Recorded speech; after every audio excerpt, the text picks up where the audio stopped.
Mga pasabog ni Vice President Sara Duterte. Nako, itong nakaraang weekend na kung saan, nako mga kaupak, nakakagulat ako. Actually, nung una ko napanood, halos hindi ako makapagsalita, parang nakinig ako at saka talagang parang speechless ako. Ang kanyang mga atake kay Pangulong Marcos ay hindi na ito simpleng atake, ito ay personal, na malalim ang pinaghuhugutan. Saan nga ba nagumpisa ang kanilang hidwaan na dating magkakampi? Alam na lahat yan mga kaupak na ang unity team na binuo nila nung nakaraang presidential election, yan ay nagpanalo sa tambalang Duterte at Marcos. Nasaan na nga ba ngayon?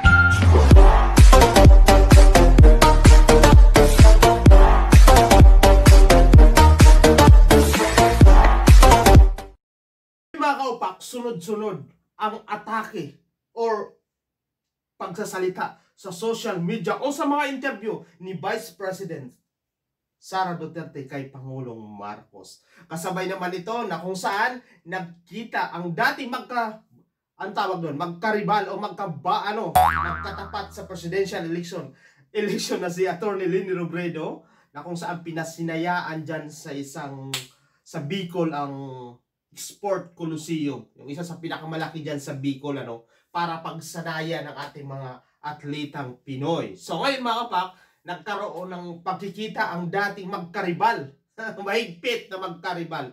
Pero baliktad ata ang nangyari ay ang inaasahan ng tao na magkalaban sa politika, abay, sila ngayon ang parang magkaibigan o meron silang, sabi nga ni Pangulong Marcos, ito yung unang step ng kanyang karibal dati sa politika na para maghilom ang kanilang hindi pagkakaintindihan noon. Pero alam mo mga kaupak, sa ibang bansa, sa US, nagbabakbakan talaga sila pagdating sa eleksyon.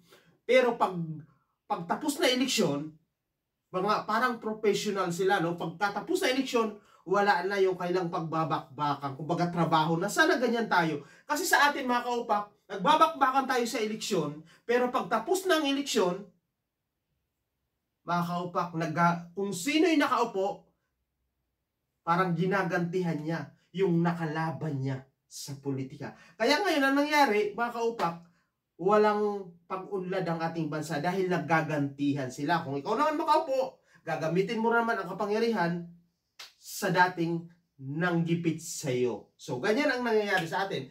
Unlike sa ibang bansa, mga kaupak, na may sa US na, di ba? Ganyan sa US talagang nagbabakbakan din sila kapag araw ng eleksyon o buwan ng campaign eleksyon. Pero kapag tapos ng eleksyon, kung ano yung hindi nila pagkakaintindihan o mga binitawan nilang salita, never mind na. Kumbaga, wag na natin intindihin yun. Sana ganyan. Ang tawag doon, nagmamature na sila pagdating sa eleksyon. So sa atin, tapos na eleksyon, hindi pa naka-move on. Ang mga natalo, ang mga nanalo, ginagamit ang kanyang kapangyarihan na ipinagkaloob sa kanya ng taong bayan para paghigante sa dati rin naman gumipit sa kanya. So ngayon, ganun ang nangyayari. Tingnan mo si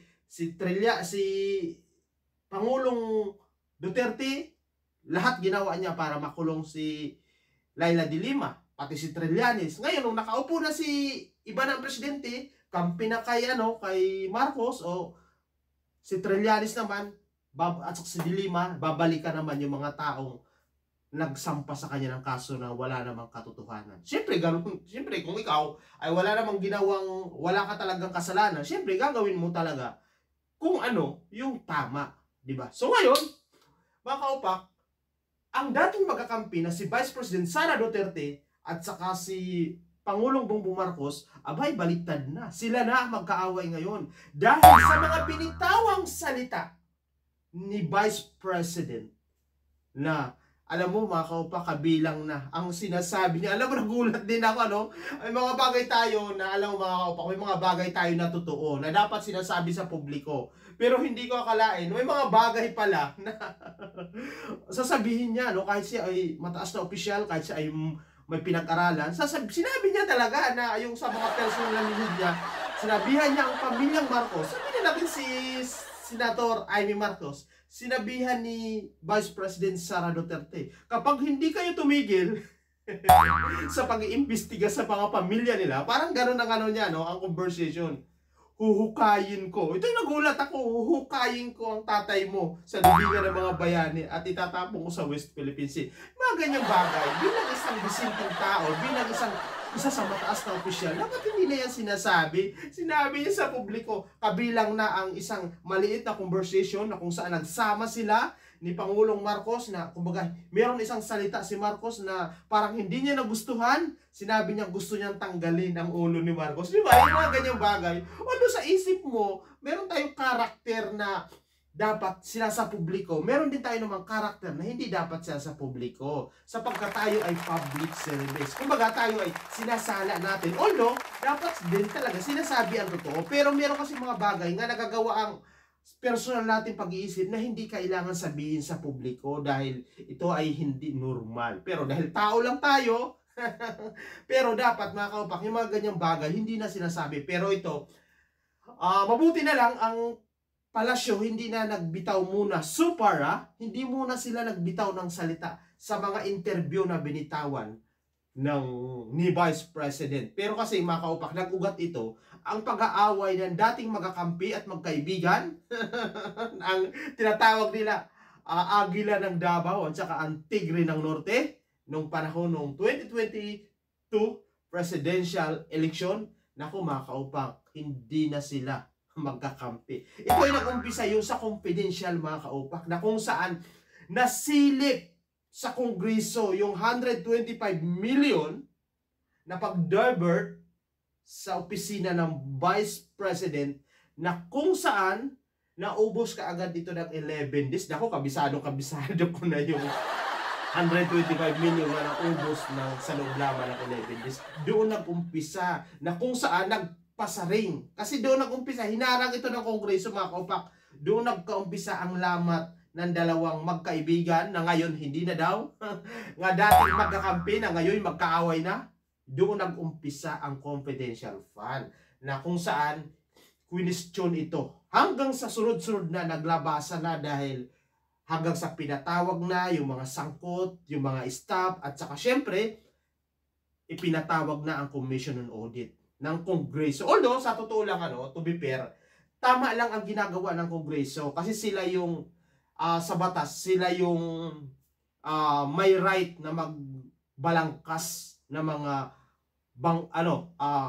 budget ng ating gobyerno. Lahat na humihingi ng budget sa ating gobyerno, lahat na department, kahit ano pa, Department of Justice, Department of Interior and Local, Department of Education, Department of Health, lahat yan nagdadaan yan sa Kongreso kasi sila yung inatasan ng batas na magbalangkas sa mga budget o mga gastusin ng ating Kaya lang mga kaupak, katulad ng sinasabi, ang impluensya talaga ng presidente malawak.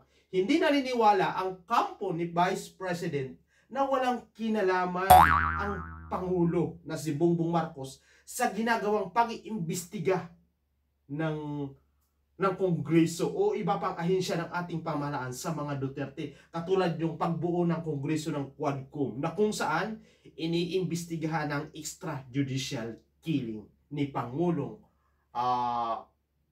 dating Pangulong Duterte na kung saan lumitaw na according doon kay Garma na dating close aide, isa sa mga pinagkakatiwalaan ni Pangulong Duterte nung siya ay nakaupo at Success Pinedo, kumanta na ang extrajudicial killing ay si Pangulong Marcos, ay Pangulong Duterte ang lumalabas na siya ang may mastermind at nagkaroon pa ito ng reward.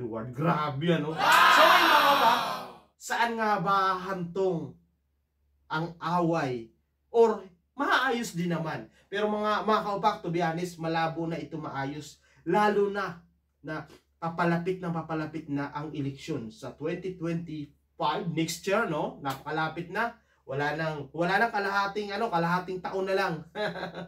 Kumbaga time na para mangampanya, kumbaga magbabakbaka na ito. Baliktad naman ang nangyari ngayon sa mga dating oposisyon na nakalaban nila sa gobyerno. Ngayon magkakampi na, parang magkakampi na sila Laila de Lima, Makabayan, at alam mo mga party list. Pati nga si Pangulong Marcos ay nakipag-meet na o nakipagkamay na kay dating Vice President Leni Robredo. Pero maganda. Pero ang hindi lang maganda, mga kaupak, hindi ako maunawaan talaga, no? Talaga ako, hindi ko talaga iniisip to, na akala ko talaga ang oposisyon, ang kampo ng kung tawagin na dilawan o kakamping. Baliktad ata ang nangyari, mali ata ang nasa isip ko ngayon. Ang mismo katambal ni Pangulong Marcos, ang Duterte, ang nagiging oposisyon ngayon. O ang matinding kalaban ngayon sa politika. Mati yung mga personal na pinag-uusapan sa loob ng isang magkakaibigan ako. Inilalabas. Kaya sa politika, mga kaupak, walang permanenteng kaibigan dyan. Meron lang dyan, katulad ng sinasabi ko, permanenteng sa kanyang pansariling interes. Pero kaibigan, naku mga kaupak, buong pamilya, di ba? Katulad niya, marami kong sinasabi yan sa aking mga vlog. Asawa, kapatid, pinsan, bayaw, anak, lahat yan naglalaban-laban sa politika.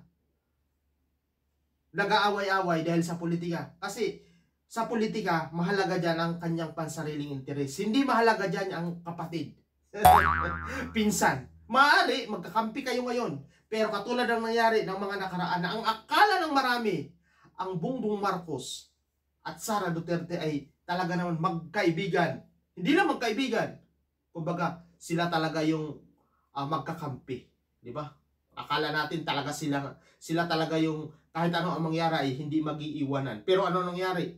Inamin ni Pangulong, actually hindi niya, sinabi niya na ni Vice President Sara Duterte na hindi daw niya kaibigan si Marcos. Samantala dati, mga kaupak, ang tawag niya kay Pangulong Marcos, Apo BBM. Talaga naman, akala ka na lahat, talagang sobrang close sila. At saka sabi ng marami, iboto natin to. Kasi pag ito nanalo, maiiwasan na magkawatak-watak ang Pilipino kasi nagkakaisa sila. Dahil ang Tigre ng Norte at saka ang Agila ng Davao talagang magiging maganda, magiging maunlad ang serbisyo sa ating bayan. Pero mayroon lang akong may maganda rin naman sinabi si Vice President Sara, na dapat naiisip ni Pangulong Marcos ang nangyayari ngayong kahirapan dahil ang pagtaas ng mga bilihin pero ang mga gastusin o ang income ng tao hindi tumataas. Kaya ang tao, tumataas ulit ang gutom o kaya yung kita mo maliit kumpara sa iyong gastusin, hindi balance, kaya masyadong dumadami ang mahirap. So mga pak,